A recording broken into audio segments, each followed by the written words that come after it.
창세기 26장은 아브라함의 아들 이삭의 이야기가 기록되어 있습니다. 이 이삭의 이야기가 성경에는 짧게 기록되어 있는데 그 이삭의 이야기를 시작할 때에 흉년의 때, 흉년이 들매라고 하는 말로 시작하고 있습니다. 즉 이야기는 이삭이라는 사람이 흉년의 때에 어떻게 행동했고 어떻게 하나님을 의지했고 하나님은 어떻게 역사하셨는가 하는 것을 보여주고자 하는 내용입니다. 이 흉년이라고 하는 것은 농사가 안 돼서 먹을 것이 없어서 고통을 당할 때, 생존의 위협을 당할 때 흉년이라고 이야기합니다. 사실 이 흉년이라는 게 자주 오는 건 아니죠. 정말 어쩌다 한 번씩 오는 흉년인데 오늘 본문에 보면 1절에 이렇게 얘기하고 있거든요. 아브라함 때 첫 흉년이 들었더니, 우리가 창세기 12장에 보면 아브라함이 하나님 부름을 받아서 가나안 땅에 오게 됩니다. 그런데 얼마 지나지 않아서 흉년이 들게 되죠. 그래서 그 흉년을 피하기 위해서 애굽에 내려갔다가 자기 아내를 누이라고 하는 그런 죄를 짓고 그 가운데 하나님의 도움의 손길을 경험하게 되거든요. 그때가 어느 때냐면 아브라함이 하나님께 부름받았을 때가 75세고 얼마 되지 않아서 흉년이 들었습니다. 그런데 그 아브라함의 첫 흉년이 들고 그 후에 이제 이삭의 때 흉년이 들었다 그랬는데 요 때가 어느 정도 시간이 지났느냐면 성경 말씀 보니까 아브라함이 75세에 부름받았고 100세 이삭을 낳고 이삭이 40세가 되어서 결혼을 하고 60세가 되어서 에서와 야곱을 낳거든요. 그러니까 아직은 이 이삭이 결혼하고 나서 자식을 낳지 않은 때이니까 이삭의 나이가 60이 되지 않을 때입니다. 그러면 이제 25년 그리고 40년 그리고 언제인지 모르지만 플러스 알파 하면 한 6, 70년이 지났을 때입니다. 그러니까 첫 흉년이 들고 한 60년, 70년이 지났을 때에 또 큰 흉년이 들었다는 겁니다. 그러니까 이것을 보면 작은 흉년이 아니라 어마어마하게 큰 흉년이라는 것을 우리가 알 수 있거든요. 그러니까 가나안 땅에 정말 이삭이 더 이상 머물 수 없을 정도로 큰 흉년이 들어서 이 이삭의 생각에는 야, 내가 여기서 못 살겠다. 그래도 물이 좀 넉넉하고 곡식 있는 곳으로, 목초가 있는 곳으로 가야 되지 않겠는가, 그 생각을 가지고 있을 때예요. 그때가 어느 때냐면 이삭이 그랄에 머물 때입니다. 이 그랄이라고 하는 땅은 하나님께서 아브라함에 약속하신 가나안 땅의 가장 남쪽에 위치한 땅이거든요. 이제 거기까지 이삭이 내려와서 여차하면 애굽으로 내려가려고 할 때입니다. 그때에 이 사건이 기록되어지고 있는 것을 볼 수가 있습니다. 우리가 코로나19 때문에 지금 어려움을 당하고 있는데 제가 언젠가도 한번 말씀드렸는데 1918년 고경에 독감이라고 하는 것이 갑자기 이제 생겨서 유행을 했습니다. 미국에서 독감이 발생을 하고 아프리카를 거쳐서 유럽으로 번지고 우리나라에도 들어왔거든요. 이제 그 당시가 어느 때냐면 1차 대전 때입니다. 1차 세계대전이 벌어지고 있을 때인데 그 1차 세계대전에 의해서 죽었던 사람보다 독감에 의해서 죽은 사람이 훨씬 많다 그래요. 그래서 그 당시에 5천만에서 1억 정도의 인구가 죽었다고 하니까 지금과 인구를 비교해 보면 어마어마한 숫자의 사람들이 죽은 것이죠. 우리나라에도 1918년에 이 독감이 이제 발생을 해가지고 그 당시에 약 740만 명 정도의 사람이 독감이 걸렸습니다. 그 당시 인구가 1,500만 정도 된다고 하니까 두 사람이 한 명꼴로 독감에 걸린 거예요. 그러니까 뭐 독감 우리가 이렇게 걸려보면 알잖아요. 진짜 온 몸이 아프고 괴로워서 한 뭐 일주일 동안 끙끙 앓게 되어지는데 그 고통을 거의 인구의 반이 두 사람 가운데 한 사람이 겪었고 그 가운데서 14만 명이 독감으로 죽었다고 합니다. 그러니까 그 당시에도 엄청난 전염병에 의해서 고통을 당했고 그 전에도 뭐 콜레라나 장티푸스나 이런 것들이 사실 여러 번 돌기도 하였습니다. 근데 그때로부터 약 100년이 지난 지금 이번에 이 코로나19로 인해서 정말 우리나라뿐만 아니라 전 세계가 어떻게 보면 흉년을 맞이한 것 같은 이런 상태에 놓여 있게 되는 것이죠. 사실 흉년이라고 하는 것은 생존의 위협입니다. 먹을 것이 없으니까 사실 이삭이 자기와 자기 아내, 자기 집에 있는 종들, 그리고 이 이삭은 또 목축하는 사람이니까 양이나 소 이것들이 자칫 잘못하면 굶어 죽을 수 있거든요. 그러면 이 목축하는 사람들의 그 생각은 어떻게든지 살아야 되니까 야, 물이 있는 곳, 목초지가 있는 곳으로 가자, 이 생각밖에 없습니다. 그러니까 당연히 이 이삭의 관심은 어디에 가 있냐면 애굽에 있는 거예요. 애굽은 물이 넉넉하고 목초지가 있고 사실 거기는 흉년이라는 것 자체가 있을 수가 없으니까 거기 가면 살겠구나. 거기 가면 살겠구나. 야, 우리가 거기로 가자. 그래서 사실은 이삭이 그래서 그랄까지 내려와 있던 겁니다. 그런데 하나님께서 이런 이삭에게 요구하시는 것이 있어요. 그것이 무엇이냐면 오늘 2절과 3절 4절에 하나님이 이삭에게 찾아오셔 이렇게 말씀하십니다. 제가 2절부터 4절 말씀을 읽어보겠습니다. 여호와께서 이삭에게 나타나 이르시되 애굽으로 내려가지 말고 내가 내게 지시하는 땅에 거주하라.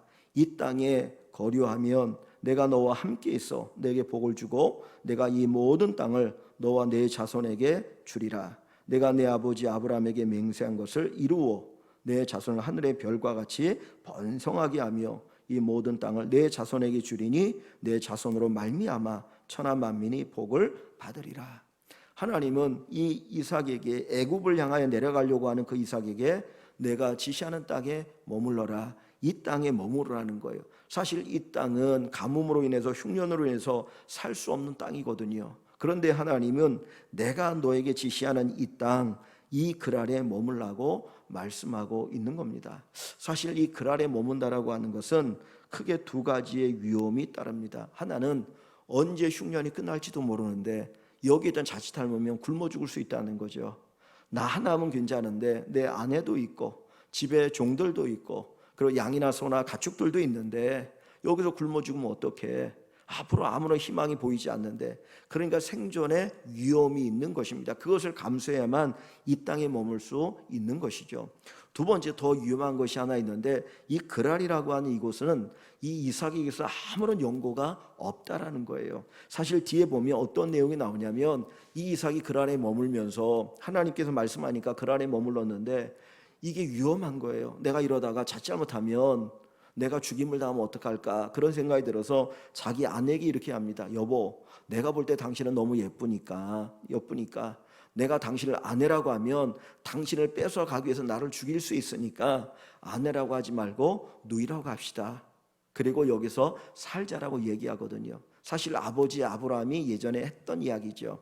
그러니까 그렇게 얘기를 하고 거기에서 자기 아내를 아내라고 하지 못하고 누이라고 하면서 살았던 것을 보면 여기에 얼마나 생명의 위협이 있는가 하는 것을 볼 수 있어요. 그러니까 이 그랄에 그냥 머문다는 것은 아무런 위험 없이 그냥 하나님 머물라고 하니까 여기 머물면 그냥 살아갈 수 있는 땅이야. 그게 아니고 하나님께서 말씀하신 그 말씀을 따라서 그랄에 머물면 생명의 위협이 있고 사느냐 죽느냐는 문제 그리고 먹고 사는 문제가 아주 힘들고 어려운 것이죠. 그럼에도 불구하고 하나님은 그랄에 머물라라고 이야기를 하고 계십니다.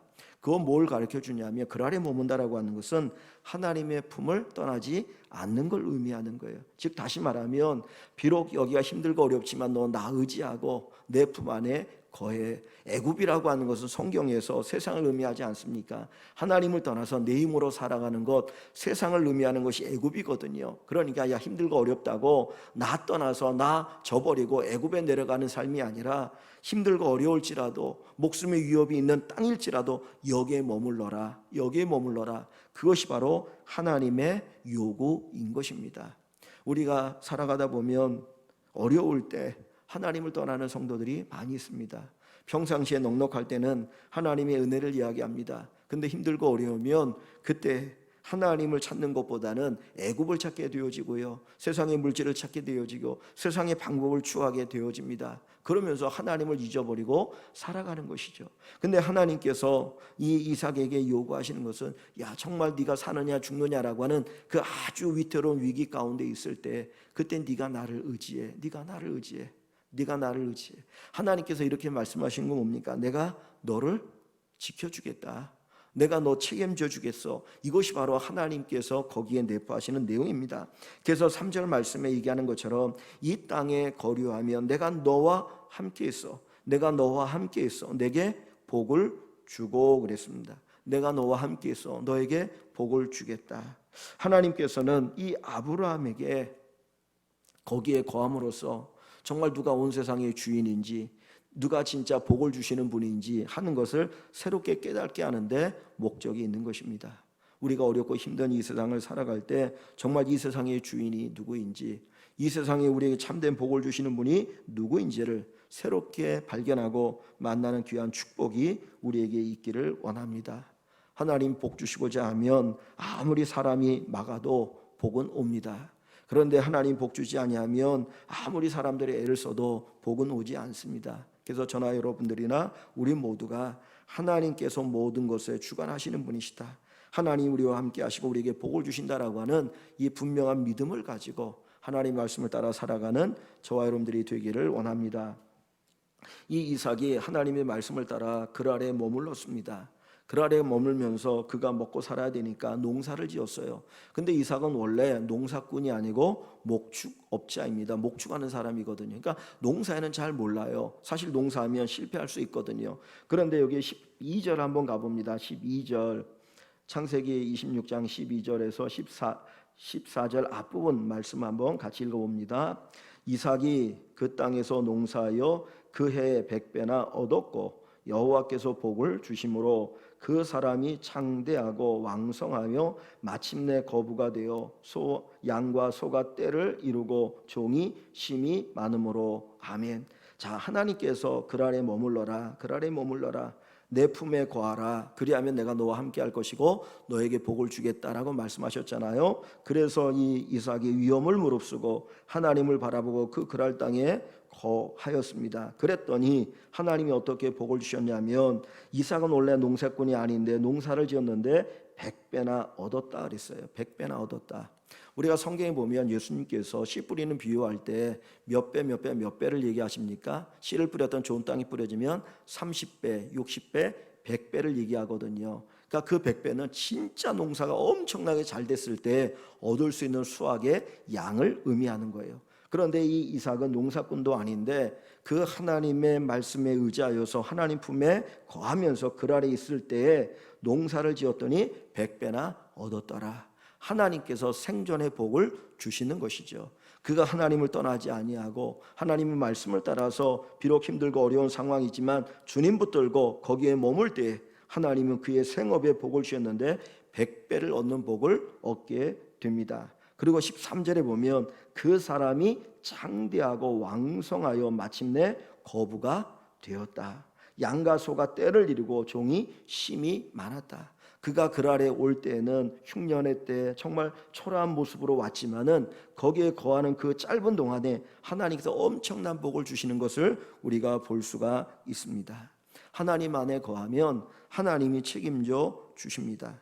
하나님께서 온 세상의 주인이시기 때문에 우리가 살아가는 데 필요한 것을 주신다라는 거죠. 사실 여기서 하나님이 이 이삭의 100배 복을 주시는 것은 하나님이 살아계시다라고 하는 것을 더 보여주시기 위해서 이렇게 복을 주시는 것이거든요. 다 떠나갈 때, 모든 사람들이 떠나갈 때 정말 하나님이 의지했던 그 사람들, 내가 살아있다라고 하는 것을 보여주시기 위해서 하나님이 이렇게 역사하여 주십니다. 그러니까 세상 사람들이 어디로 향하느냐 거기에 관심 갖지 마시고 우리는 오직 하나님 바라보고 하나님 의지하고 하나님께서 어떻게 역사하시는지를 새롭게 체험할 수 있기를 소원합니다. 그리고 뒷부분에 가보면 이제 18절 이하에 가보면 이 이삭이 그 그랄 땅에 살아갈 때 거기에도 가뭄이 들고 흉년이 들었으니까 물이 없거든요. 그래서 그가 한 일이 뭐냐면 물을 얻기 위해서 우물을 파게 됩니다. 우물을 파야 물을 얻을 수 있잖아요. 그래서 18절과 19절 한번 같이 보겠습니다. 18절 19절 그 아버지 아브라함 때에 팠던 우물들을 다시 팠으니 이는 아브라함이 죽은 후에 블레셋 사람이 그 우물들을 메웠습니다. 이삭이 그 우물들의 이름을 그의 아버지가 부르던 이름으로 불렀더라. 이삭의 종들이 골짜기를 파서 샘 근원을 얻었더니. 아멘. 자, 이삭이 두 번째로 한 일이 뭐냐면 우물을 파는 거였어요. 사실 이스라엘이라고 하는 땅이 척박하기 때문에 물이 별로 없거든요. 우기 때는 요단강에 물이 넘쳐나지만 그렇지 않고는 물이 정말 볼 수가 없을 정도로 메말라 있습니다. 그러다 보니까 농사를 짓기 위해서는 물이 필요한데 물을 찾는 방법은 우물을 파는 방법입니다. 그러니까 이스라엘 사람들이 물을 얻는 두 방법이 있어요. 하나는 웅덩이를 파는 겁니다. 비가 올 때 웅덩이에다가 물을 저장해 놔요. 그래서 이제 그 물을 적당하게 이제 퍼서 쓰게 되어지고 그 웅덩이에 물을 채울 수 없을 때는 어떻게 되냐면 할 수 없이 우물을 파야 되는데 이 우물의 수원을 만나는 게 쉽지가 않거든요. 그래서 막 여러 군데를 봐야 겨우 하나 만날까 말까 할 정도라고 이야기합니다. 그것도 잠깐 우물을 파는, 땅을 파는 게 아니라 깊이 파야 되지 않습니까? 그러니까 몇 사람이 달려들어가지고 온 종들이 달려들어서 땅을 깊이 파야만 물을 만날 수 있던지, 아니면 뭐 수없이 그렇게 헛수고를 하게 되어지는데, 이삭은 우물을 팔 때 우물을 얻었다라고 이야기를 해요. 근데 이삭에게 하나님 주신 지혜가 뭐냐면, 아버지 아브라함이 과거에 팠던 우물을 팠다라는 거예요. 사실 몇십 년 전에 있었던 일인데 우물을 팠다라는 거죠. 그러니까 오래전에 아버지가 여기에 잠시 머물렀었거든. 이삭이 태어나기 전에. 그때 태어나기 전에 머물러 있다가 이제 했으니까 그 당시 우물을 팠으면 벌써 40년, 50년, 60년 전에 우물 들였던 거예요. 그런데 블레 사람들이 다 그걸 메꿔버린 거예요. 근데 하나님이 이삭에게 지혜를 주시니까, 야, 내가 아무 데나 우물을 파면 물이 나오는 게 아니고, 과거에 우리 아버지가 몇십 년 전에 여기에서 살면서 우물을 팠으니까 거기를 땅을 다시 파면 우물을 찾을 수 있지 않겠느냐. 그래서 거기를 집중적으로 우물을 팠더니 거기에서 샘 근원을 만나고 물이 터져 나오게 되었던 거죠. 그러니까 하나님께서 이삭에게 지혜를 주시고, 그리고 어떤 아버지의 경험을 자기가 잘 활용할 수 있도록 해주시는 거예요.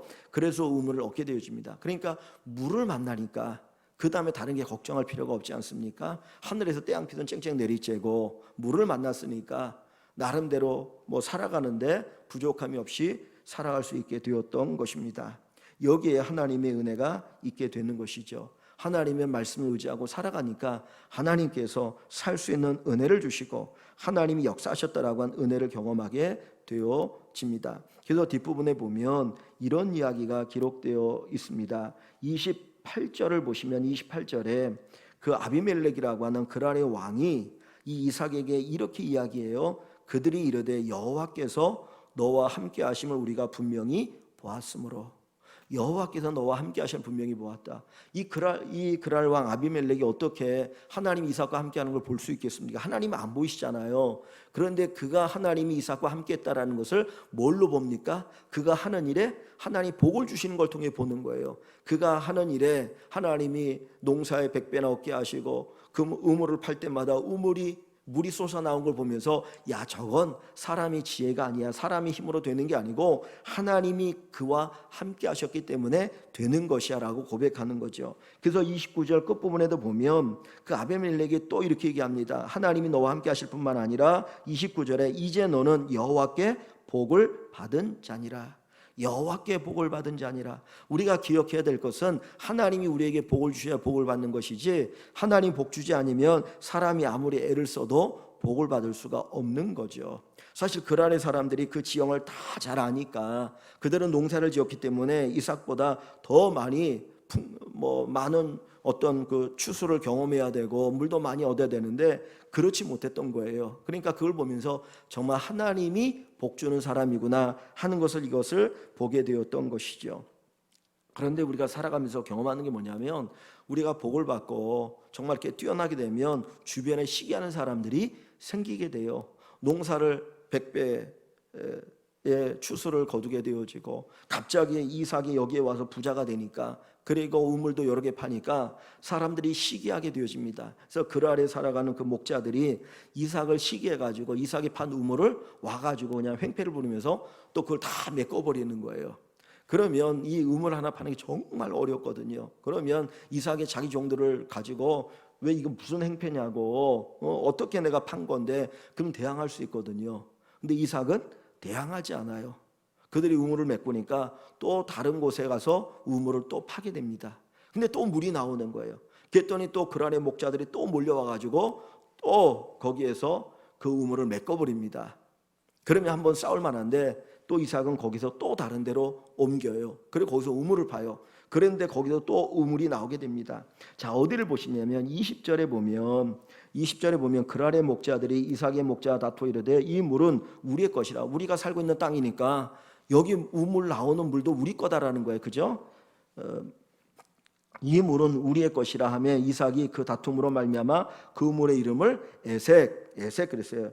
다툼이라는 뜻이거든요. 에색. 그리고는 그 우물을 주고 그냥 떠나버려요. 다른 곳으로. 이건 생명 같은 거거든요. 진짜 이거는 이거는 양보할 수 없는 거거든. 그런데 이삭이 그렇게 양보를 합니다.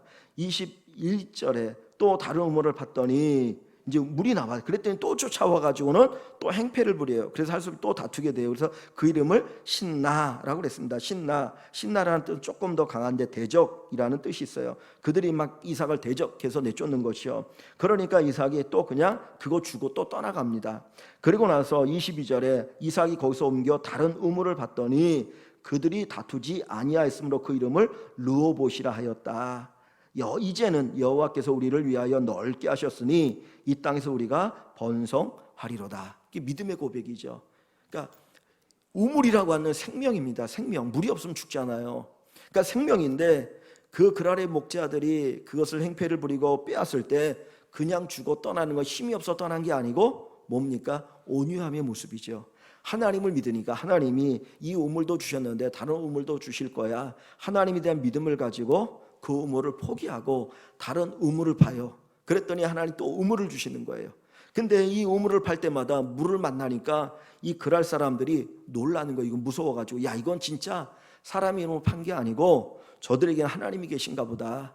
하나님께서 이 이삭과 함께 하는가 보다. 그리고는 더 이상 이삭을 건들지 못한 거예요. 그랬더니 이삭이 르호봇이라고 그 우물의 이름을 짓고 그가 고백하기를 여호와께서 우리를 위하여 넓게 하셨으니 이 땅에서 우리가 번성하게 되어질 것이다 라고 얘기를 하셔요.